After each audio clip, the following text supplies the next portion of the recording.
Press coverage. Theo Greminger here with Dan Williamson, the overhyped sleeper from Goat District. Dan and I are set to draft in a $2,500 entry NFFC Super. Dan, how are you feeling? We're about to kill this draft. Yeah, we're really stoked about this. Dan and I drafted a number of teams together. If you like watching Dan and I do this one, you can check us out drafting another NFFC draft on the Goat District channel, and check out Dan every Wednesday night and multiple times a week in the Goat District, sometimes here on Player Profiler, sometimes on the other feed. We're going to run a quick ad, and then we're going to get right into this.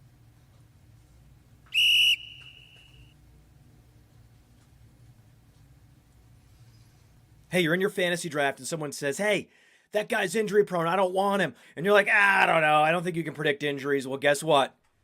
Now you can! Injury proneness is real! At Player Profiler, we have the data on these players, and it's all in the Injury Finder app. Their injury track record back through time, exactly where they were injured, how severe it is. We look at the BMI data, and we crunch it all together, and we give you probabilities that a player will miss multiple games this NFL season, as well as the complete database of NFL injuries and the ability to compare two players and look at their injury track record. The Injury Finder is powerful, and it's only $5. If it's worth it to have that peace of mind when you're drafting, go get it.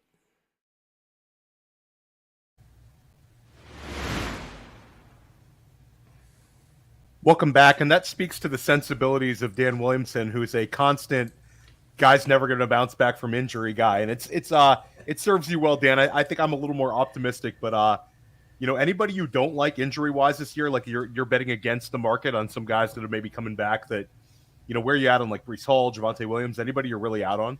I'm still betting against Javonte Williams. Breece Hall, not quite to the same extent, but I memean, just the fact that they brought in Dalvin, that's the reason I'm fading Breece a little bit more rather than so much the injury. But Javonte Williams is probably the biggest fade for me right now. Cooper Kupp is a little bit, I'm always worried when a wide receiver has hamstring problems before the season starts because sometimes they can linger in. I don't want to not have any Kupp, but I also don't want to be overboard on Kupp too. So we have NFFC Hall of Famer Chris Ebel, who's a good friend of Dan and mine, and Dan competes against a lot of auction drafts. He takes Justin Jefferson at the 1, but we see a little bit of a change here, Dan. The fact that this is a closed league as opposed to the NFFC Primetime, which is the NFFC's version of the FFPC main event, like a big tournament setting. This, we're just competing against 11 other teams for a lot of money. So we see Christian McCaffrey go off the board at the 2. A lot of times we've been seeing like Jamar Chase go off at the 2. I personally prefer Chase, but I think we'll see a number of guys like Dan and I talked about like ADPs. They kind of go out the window for this one to an extent. We are drafting next to NFFC Hall of Famer Michael Edelman and Sean Gundy, who is a great player. And Dan, Sean's put together some zero RB teams, so we got to watch him sniping our wide receivers. But it's, this time of year, Dan, you can't avoid anybody. Like, we're drafting against good people every single night. I know Wednesday night we're drafting a main event, with the GOAT District. And we see Travis Kelce also go off the board here at the 105. So the first 5 picks, Justin Jefferson, Christian McCaffrey, Jamar Chase, Cooper Kupp, and Travis Kelce. We kind of want to go wide receiver here, Dan. Your queue right now we have, and again, this is not live, so we're not psychos. We don't want to get sniped, guys. Dan and I have Tyreek Hill, Austin Eckler, Amon-Ra St. Brown, CeeDee Lamb, and A.J. Brown in our queue. So we're going to get one of these guys because there's 4 picks in front of us, and I'll say the one thing about. So we see Tyreek go. Yeah. We took Amon-Ra St. Brown the other night at the 107. Dan and I had a NFFC Primetime where we started out with Amon-Ra St. Brown, and then we got Tony Pollard. So we see Stephon Diggs go off the board. So we're going to get a really good pick here, Dan. There's a chance at Eckler, and I think Michael Edelman's going to take a wide receiver. Yeah, so then we have to decide if we really do want Eckler, because this is a little bit farther than he normally slides. But then in the second round, we could end up getting jammed on wide receiver. So we might be off to a running back start if we go with Eckler. I think Edelman's having the same internal debate right now. Probably so. Yeah, Yeah, I think for me, I'm okay with Eckler. It's not what we planned. I would have figured he would have been gone. I worry like a little bit. He went over 100 receptions last year.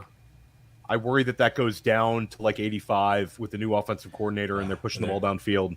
And there goes Amon Ra, which I think definitely puts Eckler a little bit more in the crosshairs for us. You just have to wonder if is this the sucker pick right here? You know what I mean? I don't think it's necessarily the sucker pick. It's kind of like when we get to the second round, we might end up having to go running back, but I don't think this is the end of the world. If you want to go, I would go A.J. Brown. I would go Austin Eckler. I think A.J. Brown would give us kind of a hammer pick. And where are you at, Dan? I'm okay going Eckler here because I think if we need to, if Garrett Wilson doesn't make it back, Devontae Adams might. We can still go running back, still put together a really strong team. We just won't hit running back for a while.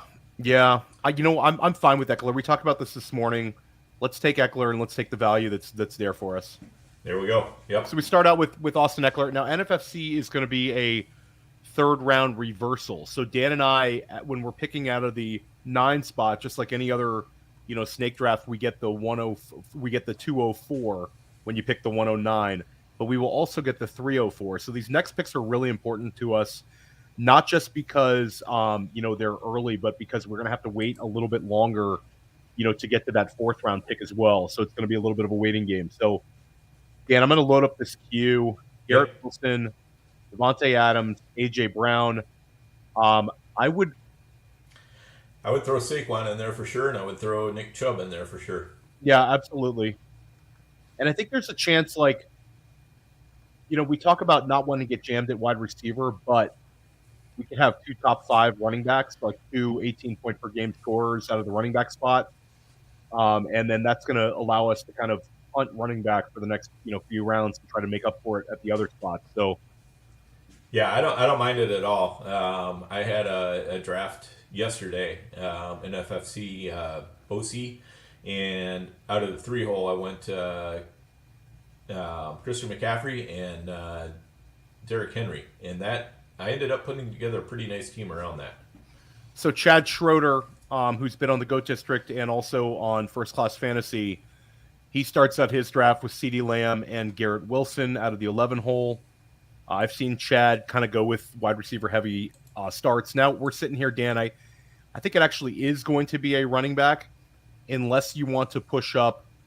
Waddle's slightly banged up, which kind of gives me a little bit of pause taking him at the 16 overall. But yeah, I think he would be fine. I think if I was looking at running back or wide receiver, I'd actually be looking at Olave over Waddle at this point. We talked about Olave earlier. We're both really high on him. Mm-hmm. And we see Nick Chubb go off the board. So, Dan, this would be a Saquon Barkley, Austin Eckler start, which is really dangerous. Yes. It's kind of our comfort level. I kind of like going with Saquon and Eckler. This seems like a little bit older, but it's very dangerous. And I think it gives us a potential, 2 top 3 running back scorers every week. I'm okay doing it if you want to kind of roll the dice here at wide receiver. Yes, let's roll the dice here. I mean, there is potentially $19,000 at stake on this league, so yeah, just $19K. Nothing. So yeah, so I like the start. It's not, in this sort of a format, NFFC, you start 3 wide receivers and a flex, so wide receivers fly off the board. But I think it also kind of gives us a little bit of exposure, Dan, to some of these potential upside wide receivers and maybe a couple of these kind of beat up wide receivers that we feel like we'd be forced to take running back. And now we're kind of set at running back. I think if there's a great, value, we could lean into a running back at the flex. But I think we're more likely than not looking at some wide receivers coming up here in the 3rd round. Yep. Yeah, because when I was doing my build yesterday, I ended up taking both Jerry Jeudy and Jackson Smith and Jigba because they both fell.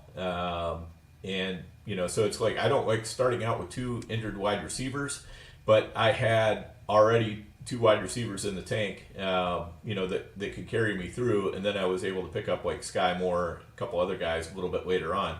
So I'm not worried about the first couple weeks, and so I ended up with a place where I could be really strong at wide receiver and running back, and so we need to be aware. We were just talking about injuries, but on guys like Judy and JSN, I don't mind taking them if there's a discount. If there's not a discount, no way. But if there's a discount, definitely interested. So we're 6 picks out. In our queue right now, I have T. Higgins, Keenan Allen, DK Metcalf, and I put Josh Jacobs in there just because, he's worth a discussion. Yep. Keenan Allen would be ideal. We took him last time, and I think it gives us a potential Justin Herbert, Austin Eckler. Stacking is not really as important in a closed league, but if we think that offense is going to be supercharged, points still matter, Dan, and in those spike weeks we could use them. So I don't feel like the pressure to do it like I do in maybe a tournament setting, but I don't mind it. Yeah, and I'll tell you, out of these three, I actually prefer Keenan Allen over T and DK Metcalf, just because I think he's going to be an alpha. Yeah. Whereas T and DK he's got issues with both Lockett and now Jackson Smith and Jigba. T has issues with, of course, Jamar Chase. I don't think T can ever be an alpha without Jamar Chase going down. So, and I don't like making that kind of a bet. I also put Jalen Hurts in the queue. Yeah. Just because he's such a dangerous player, and to get him at the 304 would be different, but it would be really, really dangerous. He could potentially have the QB1 and the RB1 and RB2 in this build. But I'm guessing Giglio is going to take him because he's got A.J. Brown, but we'll see what happens. Yeah. You never know. Again, like the correlation matters, but it's not quite as... Oh, there you go. So Giglio takes Calvin Ridley. So we're looking all right. I think that Gundy is going to take a wide receiver for sure. Mm-hmm. Chad is kind of the X factor here. So Chad takes Jalen Hurts. Yep. So Chad starts out with CeeDee Lamb, Garrett Wilson, and Jalen Hurts. And then Gundy takes T. Higgins. So, Dan, I think this is Keenan Allen. Yeah, that's what it looks like to me, too. Okay, so let's take Keenan Allen. Okay. And our start now is Austin Eckler, Saquon Barkley, and Keenan Allen. And I think Keenan Allen's set for a really big year. And again, he's kind of safe. So I feel like the expectation of it's nice to have a guy that you're going to get a certain amount of points from every single week, and his targets should be consistent. Whereas there's going to be some other wide receivers with this build that we dive into that might have a little bit more of a sporadic, volume week to week, maybe some big play type guys. We'll catch up at wide receiver, but I like having this kind of foundational piece in Keenan Allen. Yeah, without a doubt. And, the one thing I'm looking at this, and, I'm going to put on my Andrew hat here for a second and say, Theo, this team is really old. Yeah. Andrew would be disgusted. Shout out to Andrew Schellenberg, who's one of our co-hosts at the GOAT District. And, he's a zero RB guy, and he also does not like older players. But, there's a lot of fantasy analysts out there who I think are kind of in that same boat that want to fade the older wide receivers. But it's really hard to fade Keenan Allen right now. Like, he ended the season so well. Mm-hmm. He was able to come back and played so well down the year. Then we get the offense coordinator upgrade. And I actually think the Quentin Johnston addition probably helps him. It's a little bit more of a threat to Mike Williams, but, defenses are going to have to account for more guys. And, Allen is just going to eat. You see Lamar Jackson go off the board to team 7 in the third round, middle of the third. Dan, we got Lamar in the 4th round of our prime time. Yes, yeah, definitely. That was nice value there for sure. Yeah. And the other thing about Keenan Allen, too, is just all the news out of the Chargers beats has been that Keenan Allen is the unquestioned alpha in this offense. I mean, they're moving him around the formation more with the new offensive coordinator, Kellen Moore, and that's only going to make good things for Keenan Allen to happen. So I really like this. And the nice thing is, okay, Andrew, we are old. Yes, I get that. But we have plenty of time to draft a lot of young players. So Yeah. there's nothing wrong with having a foundational pieces. And everybody says you want to get out a year too early rather than a year too late. But the thing is, when you're talking about elite fantasy players, those are the ones who play longer careers. They last until they're 31, 32, 33 for wide receivers, or 29, 30, 31 for running backs. So again, it doesn't bother me to have older players that have proven that they're elite. We see Joe Mixon go off the board to Team 5. This seems a little bit early for Mixon for me, Dan. I feel like that's not really a I mean, I get it. Like, I think that he's going to be in a very strong offense, but that seems like that's a pick I'm not making. Yeah, it's a little bit tough. I mean, just if Mixon had looked better last year, I would have a much easier time making that pick. But I think if Mixon had looked better last year, he'd probably be going in the first round. His scoring he had the one massive game Right. that accounted for a ton of his scoring. And I think if you're this is why, shout out to our website here at Player Profiler. It shows you how people scored every single week. It's a weekly breakdown. And I think that's really important to look at that, because when you look at counting stats, it doesn't show you that sort of thing. So Joe Mixon, I'm out on that. I'm also out on Najee Harris in this draft. This is too early for those two guys in the third round. Now, Taylor is interesting because Taylor, if he gets everything together, we've seen that sort of ceiling that I think Harris and Mixon do not have right now in this range. And Chris Ebel here, Dan, this is interesting because Justin Jefferson, Josh Jacobs start, and now he gets 2 picks here. I would be surprised if Chris doesn't go with at least I think one you should wide go receiver. with Jerry Jeudy and keep the JJs going. Absolutely. Nice alliteration picks. Yes. He's taking his time with this one, so Chris is really thinking about it. And then we are coming up here. We're 10 picks away, and we've loaded up our queue. Justin Herbert would be hard to pass up here, Dan. Yeah, for sure he would. But I also have Mark Andrews in there as a different position. But after that, I think it's all wide receivers for me. Mm-hmm. And I think there's a few we can also push up too. Yep. I'm gonna throw. I threw a tight end in there, Darren Waller. Yeah, I like that. And we could talk about the Pierre Strong heading from New England to Cleveland, which I think is interesting because it kind of it makes me like Nick Chubb a little bit more, and it also makes me like Ramondre Stevenson a little bit more because it just shows how banged up those running backs are behind Nick Chubb.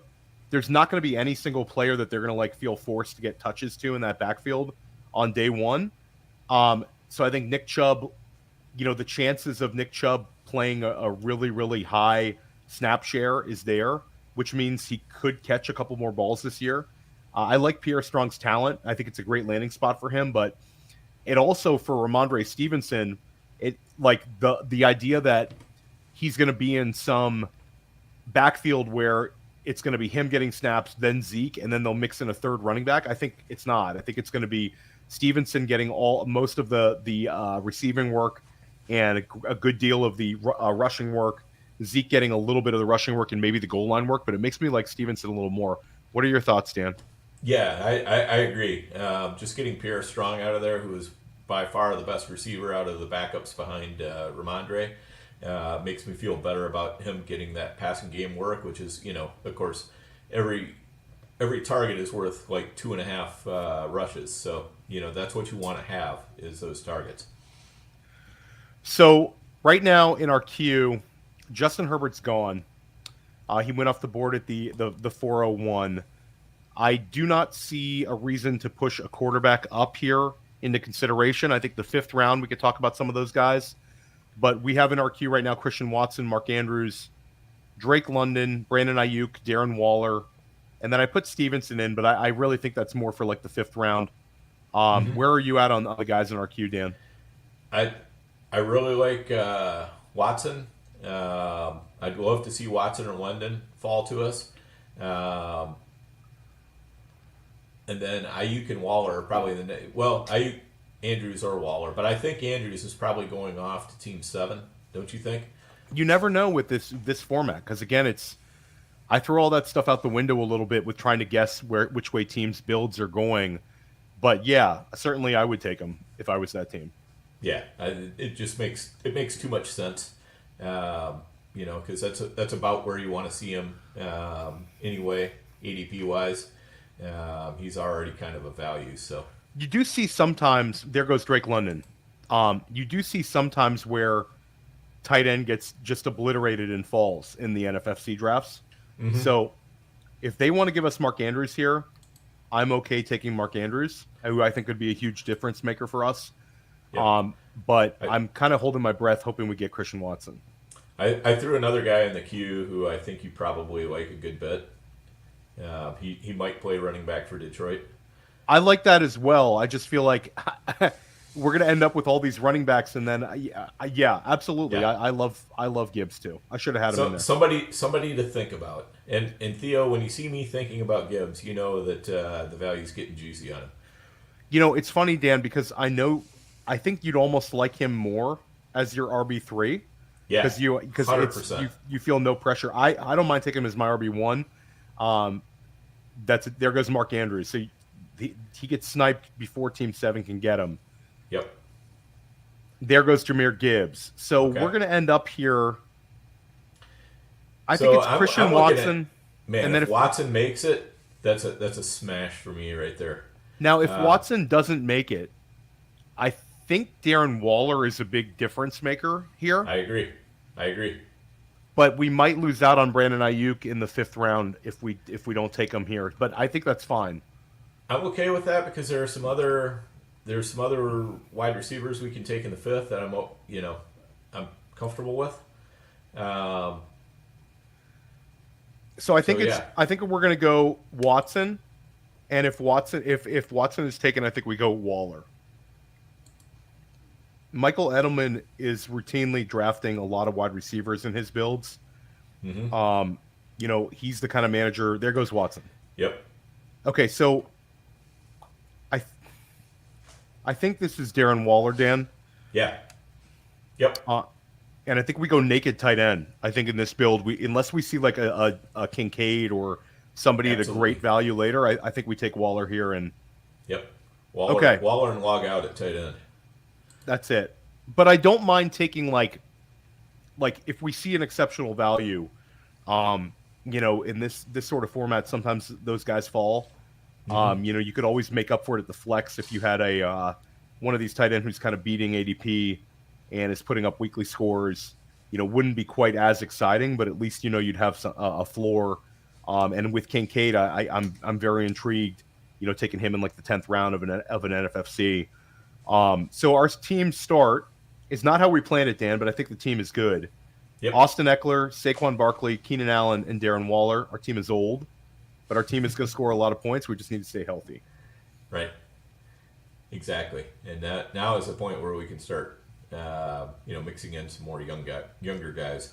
Yeah, we'll get some upside guys. So Darren Waller is sitting there. I think for me, Brandon Ayuk would be an easy layup if he comes back to us in the 5th.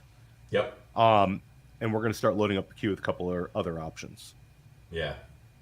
And Deontay Johnson and Jahan Dotson are both, I think, really nice options as well. Yeah, Deontay gives us a really nice, high target total. We know that that's coming. Jahan Dotson gives us a little bit of unknown upside, and I think he can get off to a very fast start. That turf toe from McLaurin, I think they're downplaying it, and I think you're going to see Dotson like peppered to start out the season. Totally agree. Quarterback-wise, Lawrence is very appealing. Justin Fields is appealing. Lawrence in this format is kind of like a discount Justin Herbert. He could throw for a ton of touchdown passes, and this is a 6-point passing touchdown format. So if anyone's watched Dan and I draft FFPC drafts together, that's a 4-point passing touchdown. So there's some big differences between the two high-stakes platforms Dan and I play in. Obviously this is not tight end premium. And this is a start 3 wide receivers and 1 flex, where Wednesday night Dan and I are drafting in a 2 flex and start 2 wide receiver format. So, but our teams generally look somewhat similar. I think that we're we're guys who want to take like very dangerous builds, and we're not going to get caught up in that sort of structure. You know, I think that kind of gets people stuck. Right. Yeah, and the thing is now, if somehow Trevor Lawrence makes it down to us, we decide to take him, then we got elite tight end, we got elite quarterback, we got 2 elite running backs, but then we're just going to be hammering wide receiver for about 10 rounds. Yeah, I agree. I think Like, literally. we'll take wide receiver. If we take Lawrence here, then we're pot committed to wide receiver until it looks ugly. Yes. And even if it looks kind of ugly, we still might think about it. Yep. Exactly. In this, What? so this We'll is have a to be 20-man. snipers. It's a 20-man rosters. So we want to. Okay, so we're 2 away. So we're gonna get Ayuk or we're gonna get Dotson here, Dan. Yeah, if we want him. Or if you want Lawrence, pound the table for him. But I think that, it's going to be hard to make up for it at wide receiver. Really difficult. Yeah. And we need Lawrence to hit a ceiling. This can't be like Lawrence finishes as quarterback 8. If he does Right. what he did last year, then we're not going to win this league if we pass up one of these guys potentially. Yep, totally agree. Yeah, I don't mind either Ayuk or Dotson, either one that falls to us. If we get the choice of both, which one do you prefer? Ayuk. Okay, same. I just think it's going to be a better offense. And I like Sam Howell. I think Sam Howell's going to be pretty fun for fantasy, but I don't know. I think there's something about Brandon Ayuk this year. It's making me not want to draft Kittle. And I really just want to draft. There goes Brandon Ayuk to Sean Gundy. So now Jahan Dotson versus Trevor Lawrence, Dan. This becomes more interesting. It does. I think we take Trevor Lawrence. I'm fine with that. Let's do it. Okay. We are going to Wait. take Trevor Lawrence here. We are going to push wide receiver down one more round. We're living dangerously, Dan, but we will have it elite at quarterback and tight end. Any second thoughts here? No, I'm good with it. I mean, I All right, I let's like do it. everything we're seeing and hearing out of Lawrence. So, in Jacksonville, I think this is the way to play the Jacksonville offense is through Trevor Lawrence. I think the Jacksonville offense is very playable. Now, I also think we talked about not taking a second tight end, but one player who will be there with correlation in a very affordable price will be Evan Engram. And if we really believe that this offense is going to be potentially one of the best in football, then having an Evan Engram as in our flex certain weeks with Darren Waller having a potential tight end 2 or 3 overall season is not the worst thing, Dan. What do you think of that? Not the worst thing, but I think we might need the wide receivers worse because in a way, if we do that, we're either betting against Waller or we're betting that Ingram is going to be better than whatever wide receivers we can get. So to me, we got to get to the point where Ingram is clearly the best option between tight end and wide receiver. Does that make Curious, sense? what did you? Oh yeah, for sure. I mean, tiebreakers now for the rest of this draft go to wide receiver. The tiebreakers will all go that way. Where did you get JSN in your OC? I got him in the 7th round, I believe. Let me double check that. Hang on.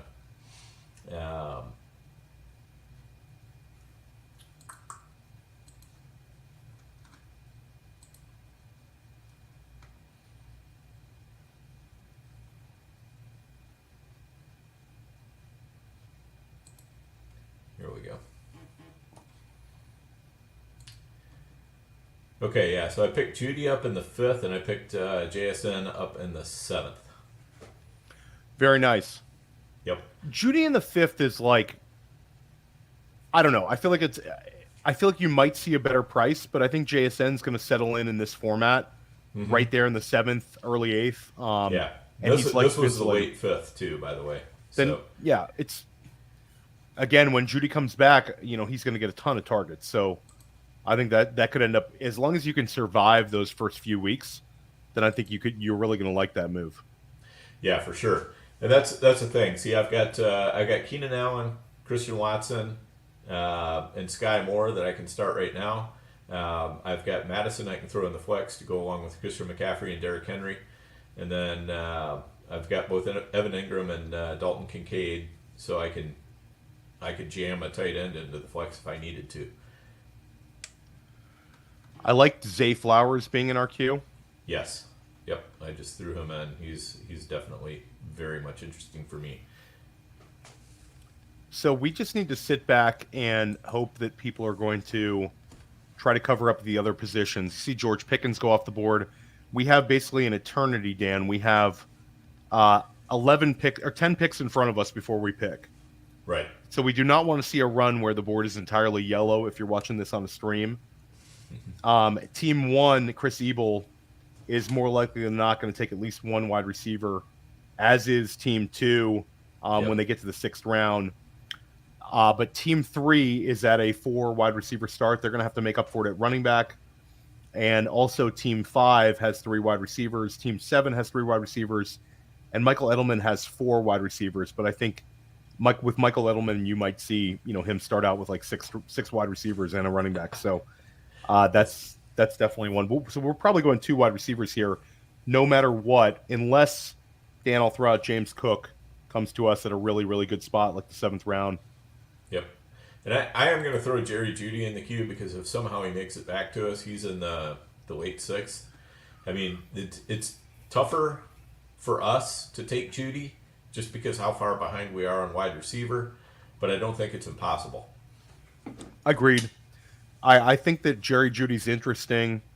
And if we take him, I really want to take Marvin Mims a little bit ahead of where maybe other people might be comfortable taking him. Right. And kind of look at him as like a bridge. Mm-hmm. TJ Hawkinson goes off the board. We're routinely seeing Darren Waller go before TJ Hawkinson in these NFFC drafts. Yep. FFPC, though, you sometimes see the opposite still. I think people are still hanging on to Hawk. Yeah. But NFFC, it's Darren Waller goes off the board a lot. Or we're betting on Waller having a very big target share and having a huge bounce back season. I know, Dan, we took him like 2 years ago when he busted in one of our main events, and that kind of ruined that team. So this is like Darren Waller, you're going to make it back for Dan and I this year. he owes us for sure. And Chris Ebel takes Dameon Pierce. So maybe he's going to go wide receiver here. I'm not sure. Yeah, I think there's a pretty good chance he's going wide receiver here. He probably should go wide receiver here. Mm-hmm. His build is Jefferson, Jacobs, Amari Cooper, Justin Herbert, and Dameon Pierce. And now so these next 2 picks, Dan, if they somehow don't go wide receiver, it's a huge win for us because, again, Team 3 has 4 wide receivers to go with Joe Burrow. Mm-hmm. Yeah, and I got to say, that's a good-looking team. After us has 3 wide receivers, so hopefully they start hitting some of the other positions too. So when it comes back around to us, we're gonna make our 6th round pick here and another 7 picks or 8 picks. But then when it comes back around to us in the 7th round, we might not see too many wide receivers go off after our 6th round pick. Yeah, that's what I'm hoping anyway. You would hope. So we're waiting on. There you go. So Jahan Dotson goes. We considered him, many picks back, and he goes right here at the 602. So Team 3 is about to pick, and Team 3 has 4 wide receivers and Joe Burrow, but Team 3 has a very dangerous-looking team. Jamar Chase, Chris Olave, DJ Moore, George Pickens, and Joe Burrow. That looks like kind of a usual team that Dan and I would put together in this format. But, we're going to get them in different ways this year, Dan. And I think, do you think there's an argument that this year with wide receiver being so pushed up that a team that looks like ours, it's a contrarian kind of thought, but I feel like you might start seeing a lot more of these 2 running back starts, which used to be the way you'd see it a lot. Those might end up being the most powerful builds you can do right now. Yeah, they very well could be, which is why I didn't mind, in that draft I was talking about starting with McCaffrey and Henry, because those are 2 players that can just absolutely bully the league at running back. Team 5 coming up here has 3 wide receivers and Travis Kelce and Joe Mixon. So this would be another one to hope that they would not hit the wide receiver hammer. And we are 5 picks out. Dan, I would say of our wide receivers here, I like Jordan Addison. I think he gives us a little bit of upside. Cortland Sutton, we would get off to a fast start with. You got to expect that Sutton's going to get a lot of targets to start the year. You see Jordan Addison go off the board already. So I have Cortland Sutton, Zay Flowers, Hollywood Brown, and then James Cook would be the pivot, in my opinion. But that would be scary to do. It would. I actually probably put Flowers above Sutton. Let's do it. I'm okay with it. I think Flowers is going to eat this year. Yeah, I think so too. He's a great, interesting younger player. Because we expressed some interest in adding a little bit of youth as well, which I definitely try to pay attention to in drafts because you want to have enough younger players that are going to be coming on even more at the end of the year.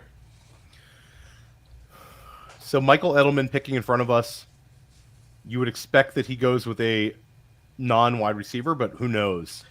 See, he would be a perfect person to take Jerry Jeudy because he's already got 4 receivers, and so he can afford to wait for Jeudy to be healthy. So that could be a real easy pick for him. We will see.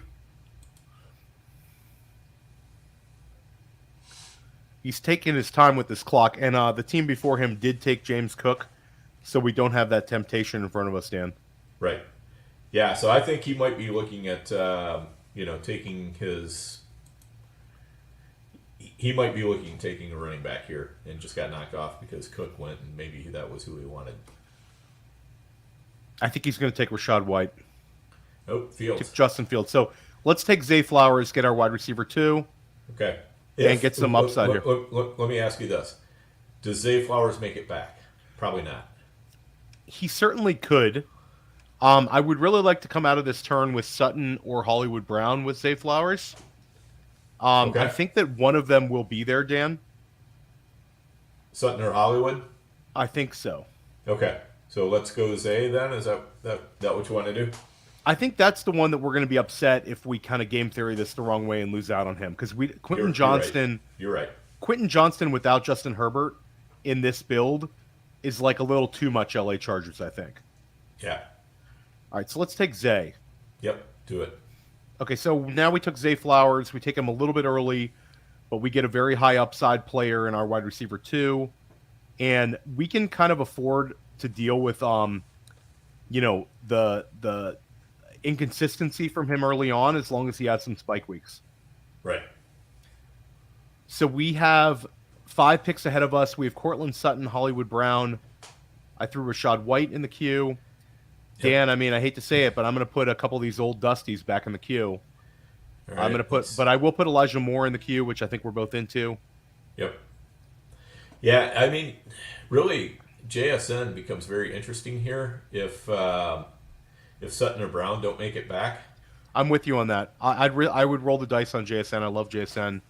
You don't have to twist my arm for that one.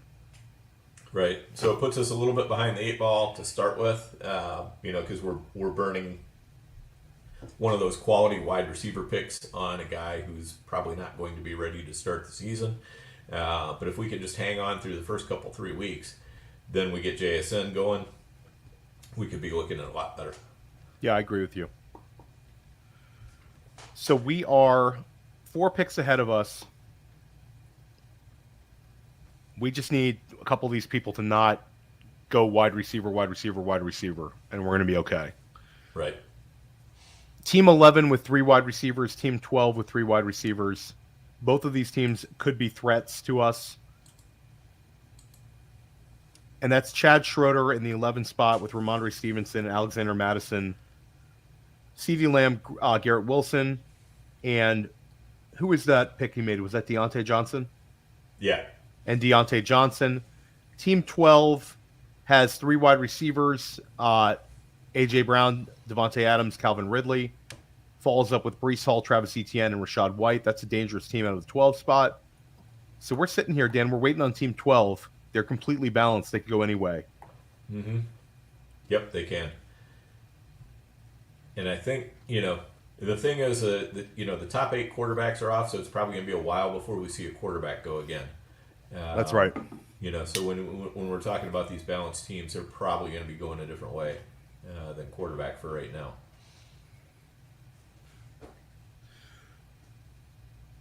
I think Sutton would make a lot of sense for our build here if he's there. Yep. You see Hollywood Brown just went off the board. It's funny, I've come back around on Sutton a couple months ago. I never thought I'd like him, but he's lost weight. Now he's got, Judy banged up. And Yeah, Marvin with Judy Mims, banged up, it's a lot easier to get in on Sutton again. and I love Marvin Mims, but it seems like they're using him as a deep threat right now. I don't think he's going to get a whole lot of around the line of scrimmage. So I'm into Cortland Sutton here. I'd like to get him. And if we miss on Cortland Sutton, I think it's JSN, but I could take Elijah Moore, Dan. Okay, so let's take Cortland Sutton here. He's here for us. Do you want to push anybody else, or do you want to take Sutton? No, I think let's go ahead and take Sutton here. Who knows? JSN could end up falling. Probably not back as far back as us, but Sutton gives us 3 good startable wide receivers, which is what we need. Yeah, absolutely. So to recap our team, Dan and I started out with Austin Eckler at the 109. Then at the 204, we took Saquon Barkley, running back start. We are one of 2 teams in the league who did running back starts. Team 10 went with Bijan Robinson and Nick Chubb. Shout out to Sean Gundy. Then we went with Keenan Allen. Then we went with Darren Waller, which was a little bit tilting because we were looking at some wide receivers, and Christian Watson goes 1 pick ahead of us. So we went with the high upside tight end in Darren Waller. Then Trevor Lawrence, we took in the 5th round, again ahead of Jahan Dotson and a few other wide receivers. Then we took Zay Flowers, and we took Cortland Sutton. So we have 3 wide receivers, 2 running backs, a quarterback, and a tight end. We're very balanced. And now we're going to try to make up for it at wide receiver. And we're going to keep our eye on some of these running back values too, Dan, because absolutely 8th round, there's some great running back values, I feel like. Yep, definitely, for sure. What pick do we have on Wednesday evening, Dan? We have the number 1. Oh, very nice. Yeah. I'm in a 1 build. That I feel like 1 is awesome, but I feel like the 2-3 turn right now is a little bit sketchy. You always get one guy you're like so happy to get, and then you feel like you're either having to push a guy up, or you take one of the elite quarterbacks, which is still fine.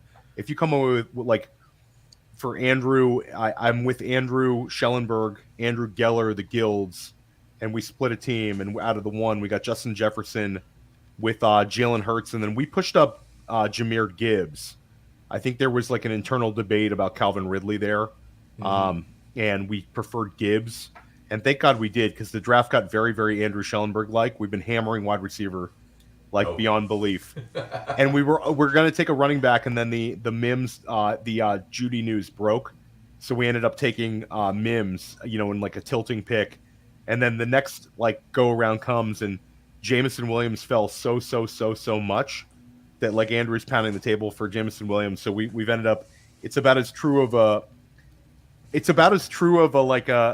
very, very fragile hero RB build with Jahmyr Gibbs as the RB1. It's a wild. Oh, wow. There you go. But we have Dallas Goedert and Jalen Hurts, so we have a little correlation there.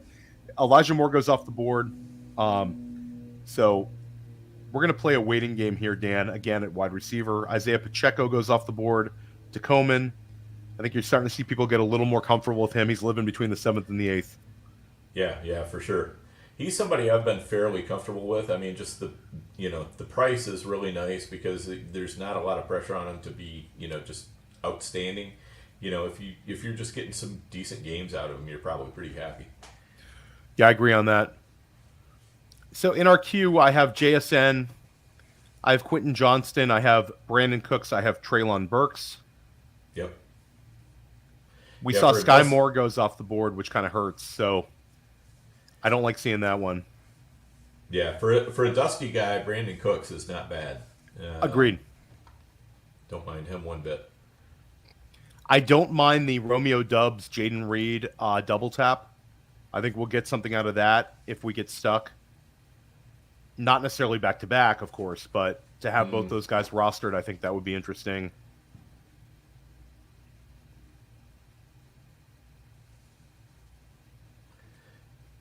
And then I'll just throw Dallas Goedert into the mix as well as Kyle Pitts, because if they fall to a crazy range, Dan, sticking one of those two in the flex might be interesting. Yeah, it could be.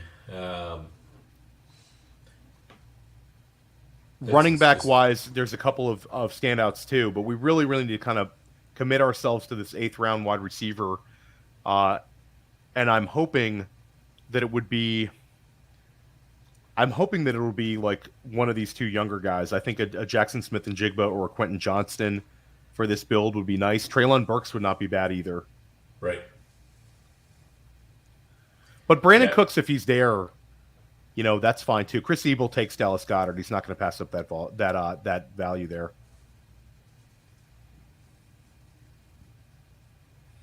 Yeah, it's interesting how far Pitts has fallen, but it's also very understandable because with Pitts, we're seeing in the preseason, we saw exactly the same sort of usage that drove us crazy last year. So it just really, you would hope in the preseason, that Arthur Smith would be going, okay, yeah, we need to, self-scouted from last year. We need to find more ways to get Pitts involved. But it's like, it almost feels like he self-scouted from last year and was like, yeah, that's exactly how I want to use him. Which, to us fantasy players, that's crazy talk. I don't know what he's seeing in practice or not seeing in practice, but for whatever reason, it is what it is, and he doesn't seem to be a real big Pitts fan. So for that reason, it's tough for me to be a Pitts fan as well. Yeah, I agree, and also it makes me like Drake London a lot more. Right. I've been taking Drake London a lot because Same. if he gets up to 135 targets, Dan, Drake London's going to, with a year under his belt and a little more consistency, he could be a wide receiver 1 this year. Yeah. Yep, for sure.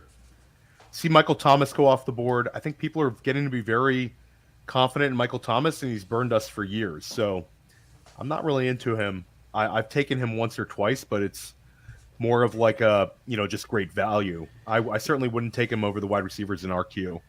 Yeah, for me, it's exactly that. It's it's got to be the combination of great value plus a little bit of FOMO on my part. I don't want to totally miss out if he does somehow find a way to smash, but I'm not real confident in that. So Kyle Pitts goes off the board, as does Tua Tagovailoa. We are 5 picks away, and we have 4 wide receivers we're comfortable with. I also put Rashad Bateman in the queue. yeah, I think Bateman and Flowers will be difficult, Dan, because we potentially could be starting the number 2 and number 3 target in Baltimore every week. But I think those guys, it's kind of a bet on talent and let everything work itself out type thing, and it's sort of a double bet. right. Yeah, the odds are you probably aren't starting them both very often, but if a clear number 1 emerges, then you want to have that on your team. Yeah, absolutely. I like having a Trevor Lawrence team here. I think he could absolutely blow up this year. Yeah, you definitely could. I love what the Jacksonville offense is doing, and we know Doug Peterson offenses, and they're going to throw the crap out of the ball. Whether it's to wide receivers, tight ends, running backs, but they're going to throw. And let's keep an eye on Tank Bigsby for some of these later rounds, like the 10th round, because I think that Bigsby, if ETN were to miss time, you could have Even if he doesn't, I mean, yeah, he's very useful. The steam coming out of Jacksonville, not the fantasy steam, but just the steam coming out of Jacksonville is pretty crazy. So Dan, right here, Michael Edelman's on the board, right 1 pick ahead of us, and we have JSN, Quentin Johnson, Brandon Cooks, Traylon Burks. We need to plan this out so we get 2 of these guys. I think that the move is... I think it's JSN. Be honest. He's definitely the highest outcome guy here. Yep. I think that if we take JSN, there goes JSN. There you go. Okay, so Michael Edelman takes JSN. So here it's Quentin Johnson versus Brandon Cooks versus Traylon Burks. Mm-hmm. I think I preferred Quentin Johnston here, Dan, but I am open to which way you lean. Is he the most likely one to come back, though? That's the question. Probably. Who's the one that's going to go in the next few picks? Is probably going to be Burks or Brandon Cooks. Well, yeah, Bateman for sure will come back. So Brandon Cooks gives us at least week one. We get a head start, but again, he's older. Right. I your call here, Dan. I'm between the two of them. You want to go Quentin Johnson? Let's take him Okay. Done. because I think we'll be able to make up for it with some of these like floor play wide receivers a little bit later. Like the next go around, we should also have exposure to some of these wide receivers. Quentin Johnson, Zay Flowers give us incredible upside. They give us contingent upside and just great talent. Brandon Cooks would still be my pick here in the ninth. I would take Treylon Burks as well. I would take Rashad Bateman as the fallback. Yeah, boy, Treylon Burks is awfully tempting now that we know that we have, three startable wide receivers. Yeah, I'm with you on that. No, And I put and Burks just went. we have Bateman, Cooks, and then Dan. My fallback option would actually be Evan Engram for the correlation. Yeah. Yeah. Because we're starting to get to the point where he's probably as good as any of the wide receivers. Yes. I mean, I like a few of these other wide receivers coming up in the next go around, but again, Brandon Cooks, Rashad Bateman, one of the two is the ideal outcome here. At least we feel like we've caught up a little bit, and there goes Brandon Cooks. So we're kind of I threw Khalil Herbert in the queue as well, and I'm going to throw Samaje Perine in there. I think Perine is just, man, he's got so much contingent upside right now, and I think he's going to have a role no matter what. And you're off of Antonio Gibson here, Dan? Not off him, but I think I'd like Herbert better. But Perine might actually be the choice. I feel like I'm Herbert over Piron right now. Are you? I feel like it's going to be like, I don't know. I just worry a little bit because Chicago's been running, they run a running back for 2 series, and then the next series they bring in another guy, and then they got, Roshan for third downs as well. So Sean Gundy takes Nico Collins. I think we take Rashad Bateman here. It's a double bet on a Baltimore wide receiver that's not named Odell Beckham. Do you want to go in this direction, or do you want to pivot off and go running back? Let me take a quick look at running back here. I feel like you're going to get another running back coming to you in the 10th round, though, Dan. Yeah, that's fine. Let's take Bateman. At least we're betting against Odell Beckham for the season. One of these guys down the stretch is going to be very, very good. Let's double tap it. It's not ideal. We have a lot of exposure to Baltimore and a lot of exposure to Los Angeles. But again, we think those are two very good offenses, so that's not like super scary. Right. I'm going to throw Dalton Kincaid in the queue, Dan. He's been steaming up here, and he could be another flex consideration for us week to week. And we have so many guys that are very, very kind of expected volume. I feel like for this team to take the next step, we're going to have some of these younger players like playing great down the stretch. And Kincaid is certainly one of them who might, when you start looking at like the tight end rankings from week 8 on, you might see a lot of Dalton Kincaid, like, top 6 tight end, top 5 tight end. And I like some of the running backs you put in the queue. I love Jalen Warren. I love Tank Bigsby. I love Charbonnet. I think all three of them are very, very strong considerations in the 10th round. Yeah, for sure. And I would probably prioritize them over Kincaid just because we have Waller. Yeah. I know what you're looking at with Kincaid there, but, if Waller does what he does, then we're really forced to try to jam Kincaid into flex all the time.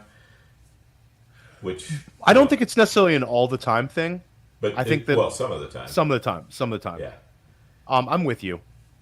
And we are at a 2 running back build right now through 9 rounds. A good running back 3 would not be the worst thing for us. And I think all 3 of these guys will be gone by the time we pick in the 11th. I think our entire queue is gone by the time we pick in the 11th. Yeah, for sure. I think you're exactly right with that.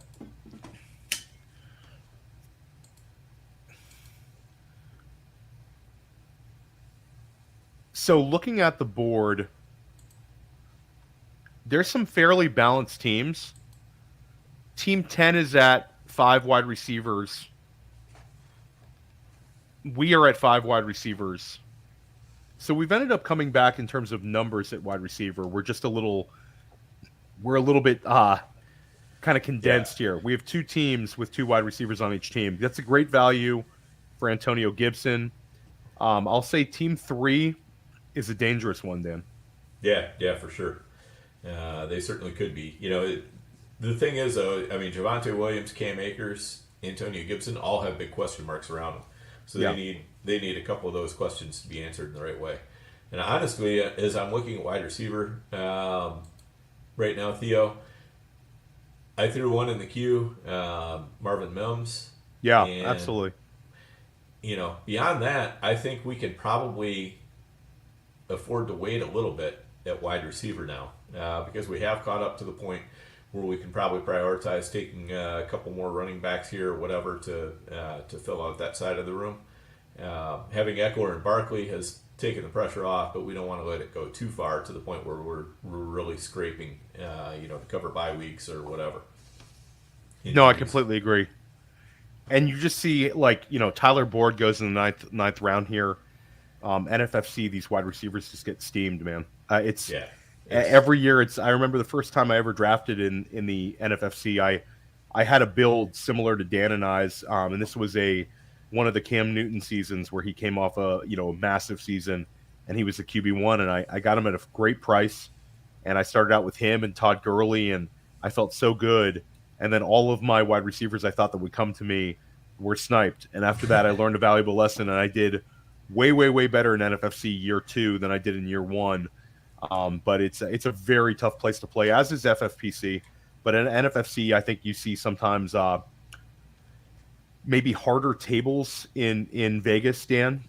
It's again, you might end up at a super tough table for certain drafts for either format, but there's less tables of the NFFC ones, and I don't know. I've run into some issues. Yeah, I find for sure in Vegas, NFFC tables are very tough. And just in general, I mean, you can't. Even in the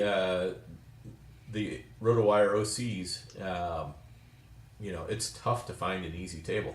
Well, the OCs are loaded, so a lot of the people who are playing, I guarantee you, the guys who are in the platinum, the 10K, the 20K entry leagues, are all playing a ton of OCs. There's the OCs are just Billy Wazowski won the OC and Danny Mueller was number 2. That was 2 seasons ago. So those 2 guys are 2 of the best high stakes players in the entire country. So it's and then last year Nelson Sousa finishes second in the OC, or was he second in he was second in the OC, correct, Dan, or was it the prime time? Prime time. Which one? But it was one of them. And the thing is, and then in the OCs, you cannot get in a draft room without being in the same room as Duke Viveros. I know. A very, very sharp player as well. So, it's no matter what, you're going to be in a sharp room. I find Duke sometimes trolls me on Twitter. It's so weird. Does he? He'll get in my tweets and just talk trash, and he talks trash to a couple of these NFFC guys. And it's so weird. It's not a real interaction. I'm so shout out Duke if you're listening to this podcast. What's your deal, man? What's your deal? But then Duke's a cool guy. I take that back. We're in Vegas. He's super friendly, but in the Twitter DMs, he's he is what it is, man. I don't know. He's a good trash talker. He's a very good trash talker, poker player. Very, very, very successful poker player in Vegas. If I understand, he's taking on big pots every single week. A tournament guy. He wins a lot of these tournaments. So see Pat Fryermuth go off the board. Dan, this is Dalton Kincaid land. Don't never say never. Never say never. I think I'd rather have Bigsby's an auto pick for us, or Marvin Mims. Bigsby or Mims for sure over Kincaid.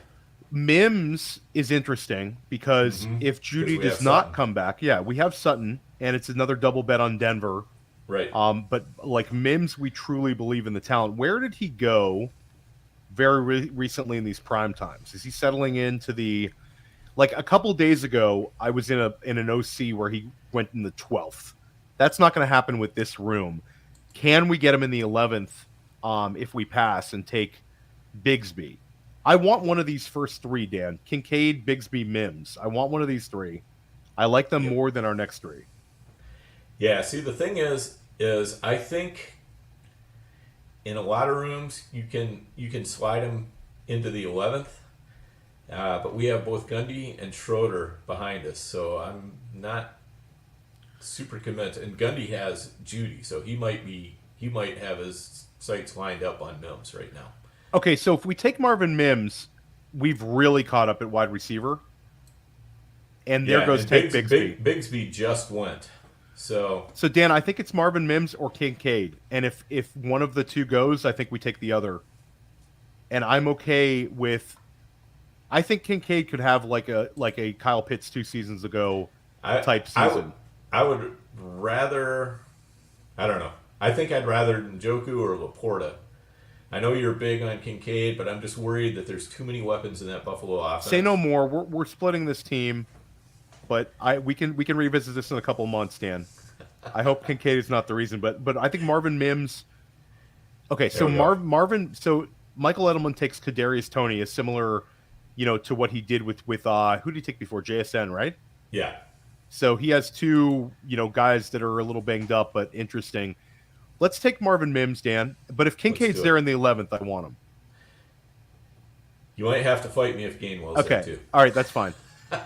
Marvin Mims, we take. So now we have very much caught up at wide receiver. We have three rookie wide receivers with upside to go with Cortland Sutton, Keenan Allen, and Rashad Bateman. So we've caught up at wide receiver here, Dan. This is not a bad outcome for a Saquon Barkley, Austin Eckler, Darren Waller team. Yeah, yeah, definitely.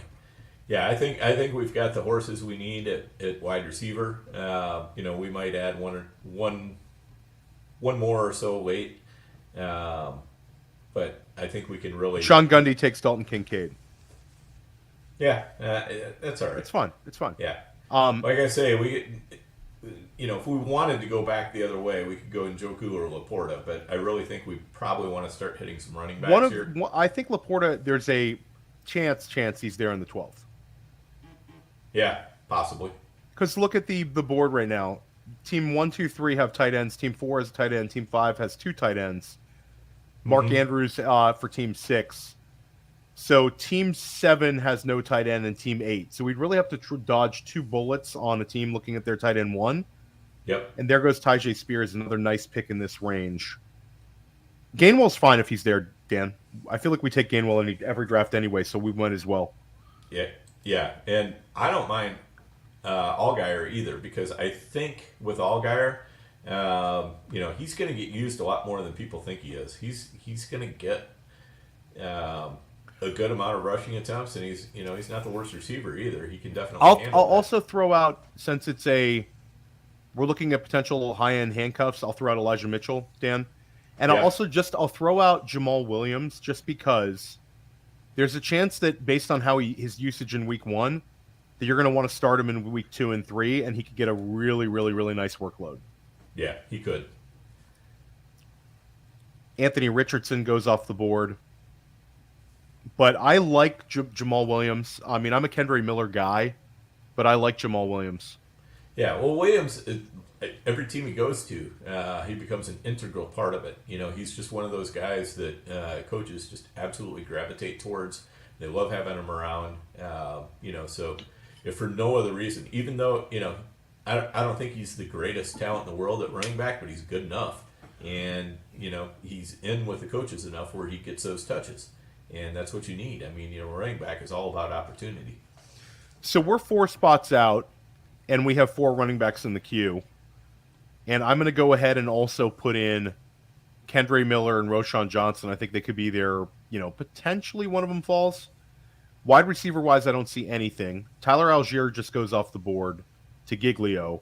Chad Schroeder is about to pick, and then Sean Gundy picks ahead of us. So, Dan, if Kenneth Gainwell's gone, who do you prefer between Elijah Mitchell and Jamal Williams? Or do you want to push up one of the younger 2 backs?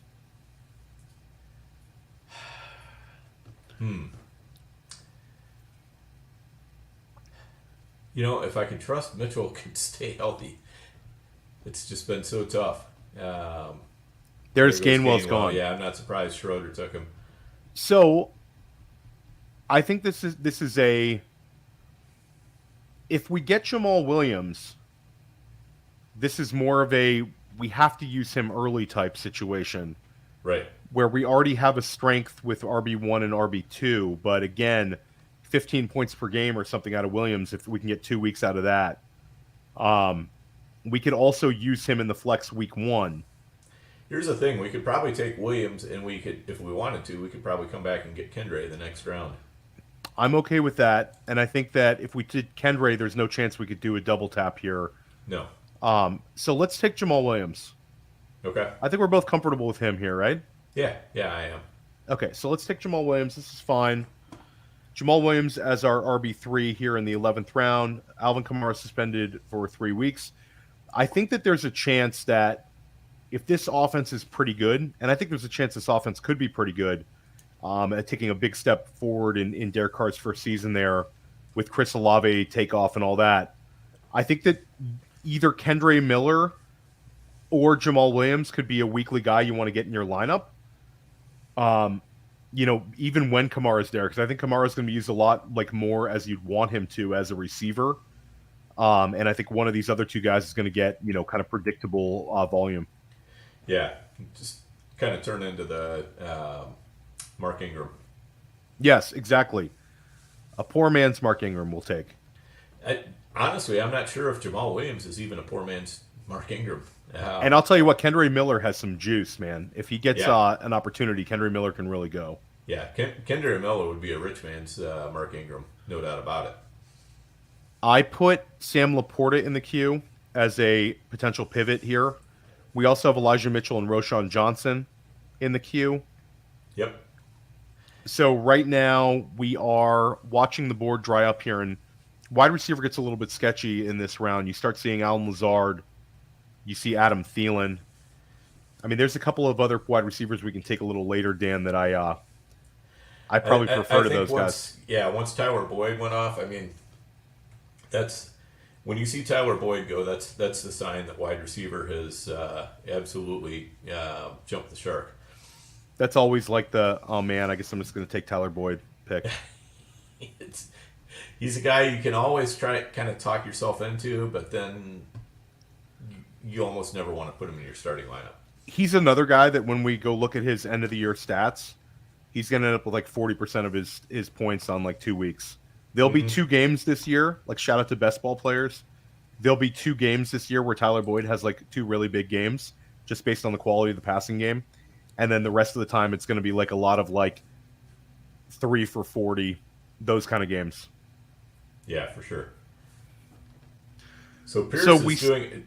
I think Pierce has gotten a lot. Team 3 has gotten a lot more dangerous by adding Samaje Perine as his 4th, and then he goes ahead and throws Mitchell in there as a 5th. But for running backs, you add Perine to that room, and he's already got Javonte Williams. So no matter what happens, he's kind of covered there. Yeah, and I think that we can bet on Josh Kelly, Dan, after that long run. I think he looks. I think Josh Kelly's a little bit underrated as a cuff. I think we should kind of prioritize him in this build, especially in a closed league like this. Yeah, he's going to be a good guy. I would also Kyron Williams is a guy that I think I know Chad is on him. So he's a guy that if we want him, we're going to have to kind of push him up a little bit. I don't think Chad is on Josh Kelly yet. No, I don't think he is either. So between the two, I would definitely go. I would definitely go Kyron Williams over Josh Kelly to start with. Not saying we couldn't have them both, but that's the way I'd prioritize them. Yeah, I like Kyron Williams a lot. I think he's interesting. I've been taking him late in a lot of places. And shout out to people with, a preseason waiver wire run. Dan, I think I'm going to be putting a bunch of bids for Kyron Williams in a lot of these leagues. Hey, yeah, there's no doubt. Yeah, and I think another interesting running back too, Zamir White is still very, very interesting to me. Because guys who hold out like Josh Jacobs, there's a much better chance that they can get hurt. Josh Jacobs also had, a huge workload last year. Usually guys who have a huge workload the previous year, there's a higher chance that they're getting injured. So, to me, Zamir White is a guy that you can still draft. He's going to fall more than he used to, but he's still very, very draftable. Yeah, and I'd love to send a DM trash talk to Chris Ebel too after this Oh, draft if we are able to take his cuff. well, and yeah, and especially after if Josh Jacobs gets hurt and we're sitting there with Zamir White. Absolutely, you have to let him know about it. Yeah, All in and good fun. the thing is, it could be even they might not run Josh Jacobs as hard this year either, just because Zamir White is he's got a year under his belt. He's stepping up a little bit. So Kendre Miller or Roshan Johnson? I kind of like Kendre Miller for the double tap here. I like Kendre. I'm on Kendre. I mean, I think everything being equal, I would maybe go Roshan, or at least it would be more of a conversation. But I think the fact that we have one, let's take the other. It's a double bet, Yep. and two players who I think are very good players too. Right, and that's it's possible Roshan could come back to us. Let's see, has tell you another one I'm going to throw in the queue, Jeff Wilson. I think Yeah. that's The problem with Jeff Wilson, though, Dan, based or on this Mostert. team, I like both those guys, but I feel like you might want to use them early in the year because I think A Chain eventually. Okay, so we're OTC. Yeah, I or think we can just take A-Chain Kendre. too. Let's take Kendre Miller. Kendre, yeah, for sure here, Kendre. Okay, so we take Kendre. So now we took our fourth running back, and two of them are basically the same one. So we basically have three running backs, but between the Kendre and Jamal Williams, I think that's a really nice combination to have, Dan. Yep. Yeah, I think so too. One thing we'll definitely want to watch as we're going through is we have a couple of double bets here. We've got Cortland Sutton, Marvin Mims. We've got Zay Flowers, Rashad Bateman, and then we got Jamal Williams, Kendre Miller, which I think is all good. But we're going to want to try to get into some different offenses as well. Yeah, I hear you. Again, the double bet doesn't scare me as much when it's not a tournament. Right. Like we're betting on situations as well, and again, we only have Yes. to beat 11 other teams. Right. Exactly. And if there's a clear winner on any of those, then it works out in our favor anyway. So we see a few teams with two quarterbacks at this point. Michael Edelman, Team 8, has Justin Fields and Daniel Jones. And looking at his team, I think he was just here in the 12th round. He saw Jones as a big value. I will say in a closed team a format like this, Dan, I don't want to be naked QB because people will block you on the waiver wire. Right. And you're way more at this price point. People know what their teammates have in the tank.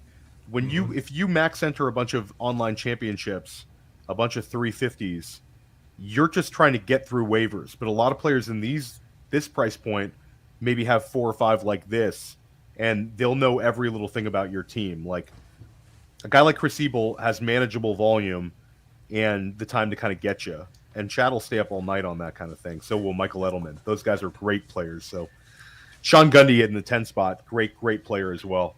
Yeah, without a doubt. Yeah, that double tap he took on tight end was very sweet. Kincaid and Joku.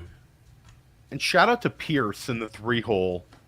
A really, really nice job coming back with the running backs like Dan talked about. And then he grabs Rashee Rice in the 12th, Dan, so he gets a little bit more upside. People are so concerned about the drops in the preseason, but I don't know. Rice looks pretty good to me, aside from the drops. I think that he's able to get open. He's big, he's strong, he's fast. And I think that they're going to give him opportunities to fail. And a guy like that, a lot of times you poke holes in these guys that start dropping some balls, and you end up with pretty good values. I remember, not saying he's going to Jamar Chase, but I remember people let Jamar Chase get to a point a couple years back, and one reason people didn't want to draft him was because of drops. My league doesn't have a negative points per drop in it. Yeah, definitely. So looking at what we can do on the way back here, if we are ready to take a second quarterback. Well, I'll say this, Dan. Zamir White's interesting to me. Yeah. What's a little bit unpleasant for us is Russell Wilson would be a great fit for us quarterback wise, but bye week wise, a terrible fit. but again, it's week 9, so we'd have time to kind of make up for that with that one single week. Right. Yeah. So So Zamir, I kind of wonder if we can't push him back even another round. I think. well, looking at the quarterbacks here, I think there's a chance a quarterback comes back to us too, Dan. Between Wilson and Rodgers, one might come back. Yeah. We could. You want to do Zamir here? We both like him, and I'll feel a lot more like dangerous at running back if we get him. But we could, what? Let's take quarterback, and then let's take Russell Wilson. Okay. And we have some correlation now with Russell Wilson, Marvin Mims, and Cortland Sutton. And I don't think there's going to be situations where we would start Russ over Trevor Lawrence. But I think with the long season, there's also a chance that, a guy misses a game, and we would end up with a nice correlation play. We also, Dan, if we had to play catch-up at the end to get points, sometimes playing that correlation game is something you want to consider. Right. That's a good point. Hopefully we don't have to get to that point, though. Yes, exactly. I'm going to throw a few more guys in our queue. Okay. Sounds good.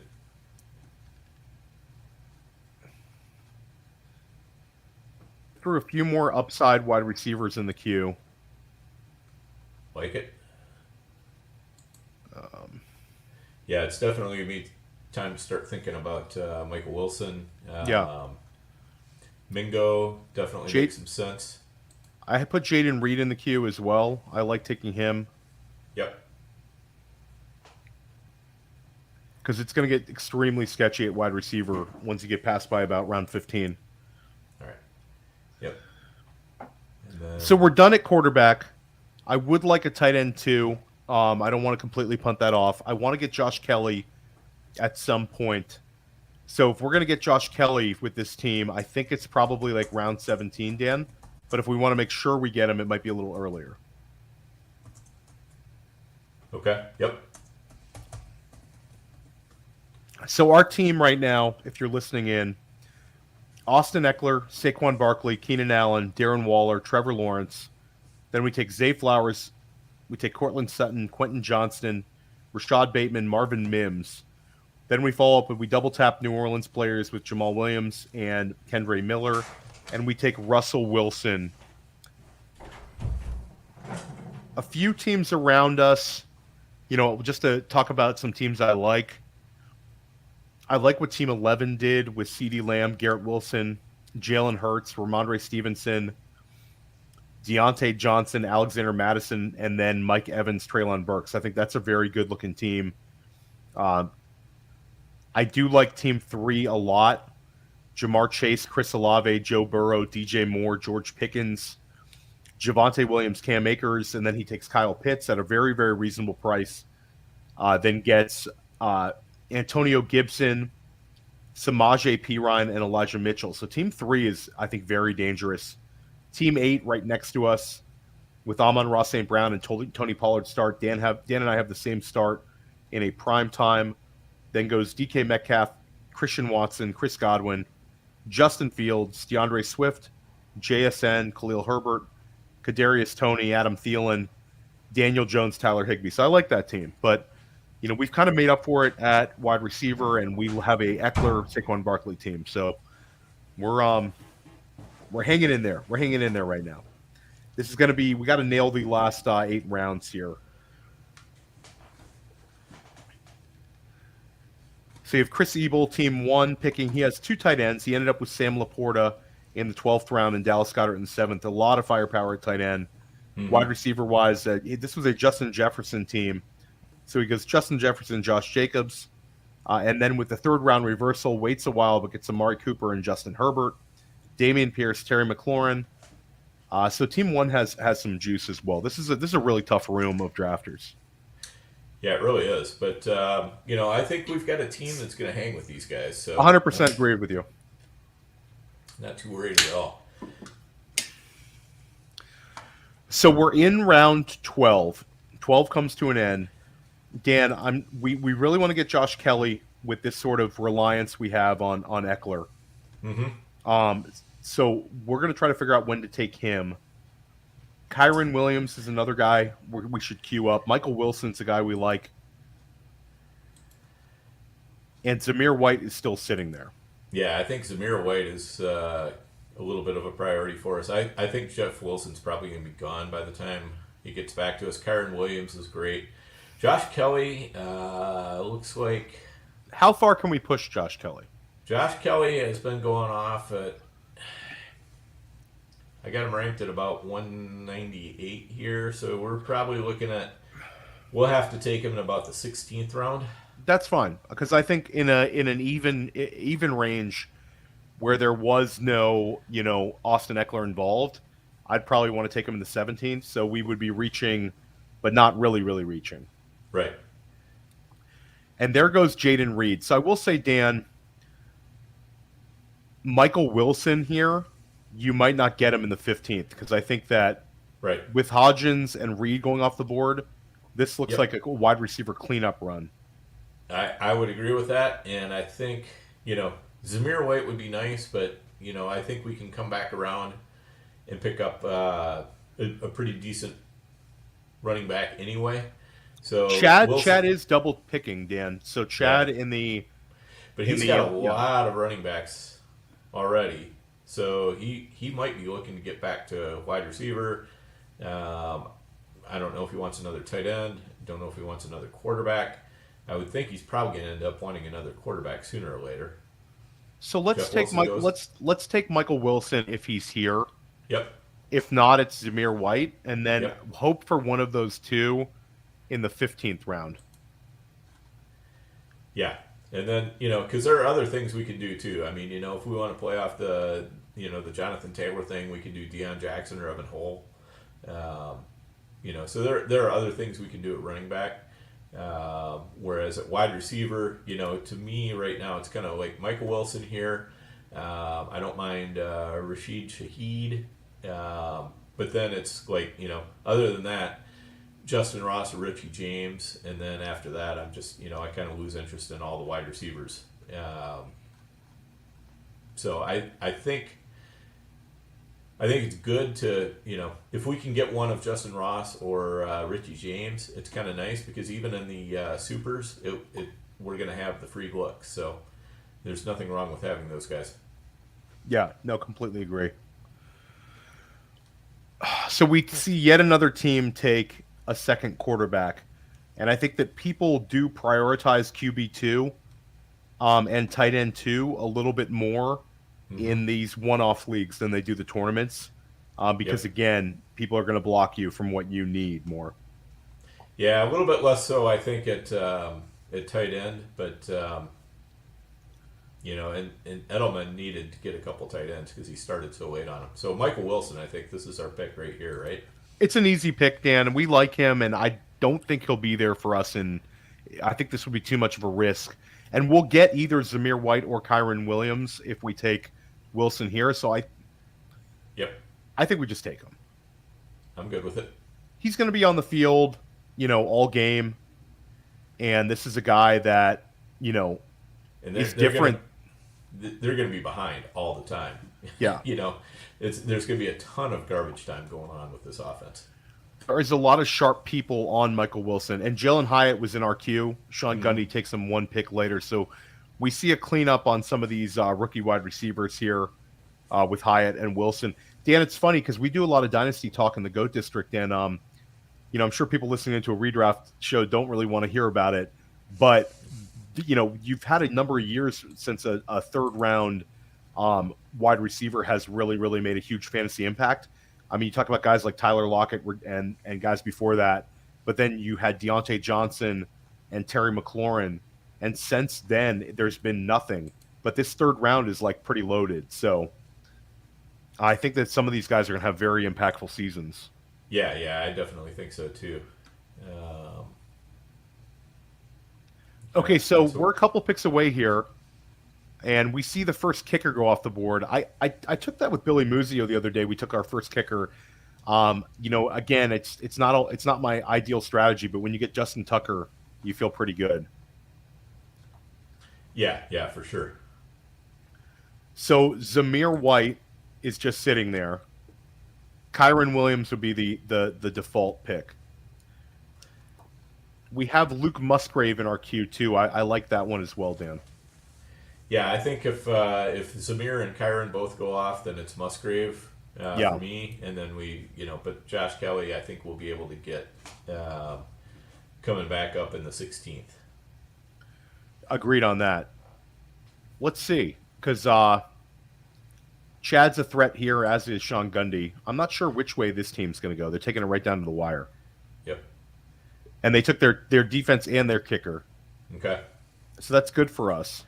Yeah, but if we miss out on Musgrave, I mean, I'm not upset at all. There are other tight ends we can grab. Jake Ferguson is going to look real nice. Yeah. There's plenty. There's plenty of tight ends. You could always, if you get really uncomfortable, you could double tap tight end and see how it looks first week.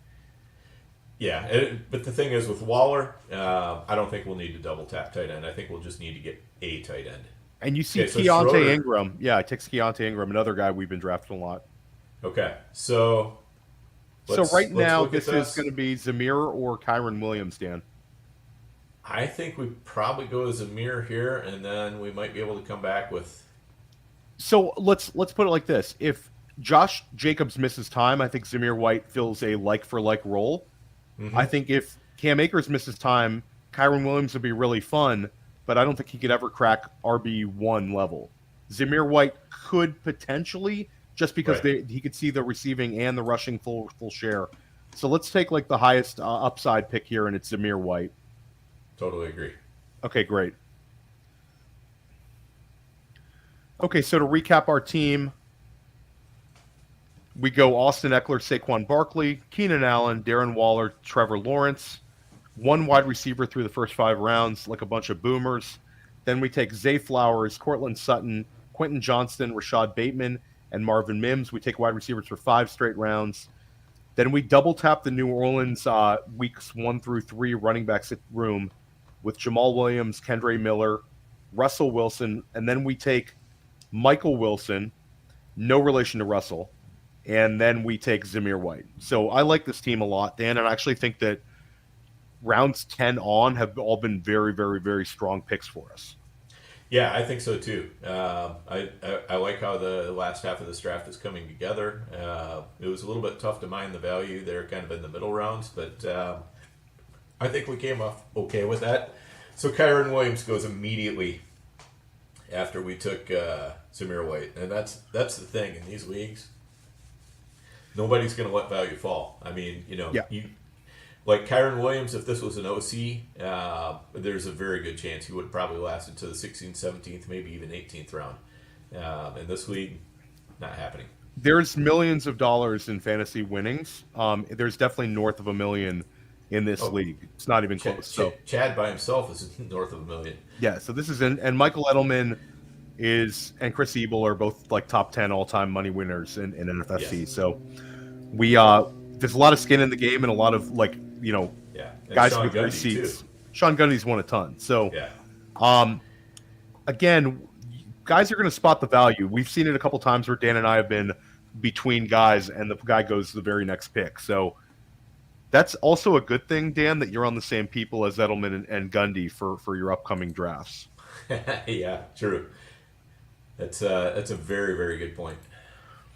Okay, so we're looking at our team right now structurally. We are 14 picks in.